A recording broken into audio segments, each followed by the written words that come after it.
মতো লাভ বাড়ি একাধিক বাড়ি বানিয়েছে। ওই মোদাসেল ক্রিমিনাল আগে কাটা তেল বিক্রি করতো ভাঙড়ে, ওই পোলের ভাঙড় পোল পার হয়ে তেল বিক্রি করতো। আজ সেই মোদাসার অনেক বাড়ি করেছে, অনেক ক্রিমিনাল কোটি টাকার মালিক হয়েছে। তাই ওদের মতো হারমাত ক্রিমিনাল, ওই আরসানের মতো ক্রিমিনাল, ওই বাহারুলদের মতো তোলাবাজ, এরা টাকার লোভের জন্য আজ এগুলো করেছে।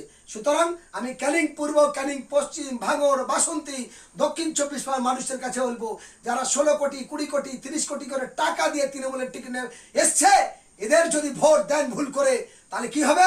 আগে ওরা টাকা তুলবে, তারপরে কাজ। আর এইবার যদি মানুষ যেতে তৃণমূল, তাহলে তৃণমূল কি করবে? বিজেপি আর তৃণমূল তো এক, আলাদা নয়। আজ বাংলায় বলছে আইএসএফ মানে তৃণমূল, আইএসএফ এর ভোট দেওয়া মানে তৃণমূল। আজকে বলছে যে হুমায়ুন কবিরের ভোট দেওয়া মানে তৃণমূল। ওরাই বলছে সিপিএম এর ভোট দেওয়া মানে বিজেপি, এরা আইএসএফ এর ভোট দেওয়া মানে বিজেপি, আর এরা বলছে সিপিএম এর ভোট দেওয়া মানে বিজেপি। এই তৃণমূল বিজেপির চটি কিভাবে চাটছে শুনুন। কাসেম সিদ্দিকীর বাড়িতে বসে বৈঠক হয়েছে, কে ছিল?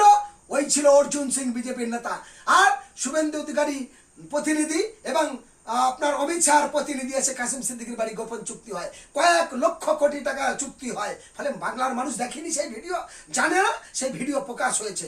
1, 2, আজকের এই বিজেপি দালালি করে মমতা ব্যানার্জি, আসামে মৌলানা বদরুদ্দিন আজমলের নেতৃত্বে ইউডিএফ সরকার আসতে চলেছে।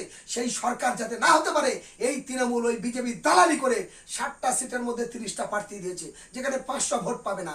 এই তৃণমূল বিজেপি দালালি করে উড়িষ্যাতে প্রার্থী দিয়েছে, যেখানে পিডিএফ এবং কংগ্রেস জোটে যাতে সরকারে না আসতে পারে, ওদের দালালি করছে। সুতরাং এই দালালদের বিরুদ্ধে আপনাদের কাছে আমার অভিযোগ, এই দালালদের বিরুদ্ধে আপনাদের কাছে আমার 1200 লোক দেখছে, কিন্তু তা না 1300-1400 লোক, 1500 লোক দেখছে অটোমেটিক কন্টিনিউ চাপ। এই দালালদের বিরুদ্ধে আপনাদের কাছে আমার করজোড়ে আবেদন। তাই ভাঙড়ে যদি শান্তি বজায় রাখতে চান, ভাঙড়ে যদি এই বিস্ফোরক গুন্ডা মস্তান ক্রিমিনালদের শেষ করতে চান, ভাঙড়বাসীর কাছে 2 হাত জোড়ে অনুরোধ করে বলবো, আবার বিপুল ভট্টে নওশাদ সিদ্দিকীকে জেতান।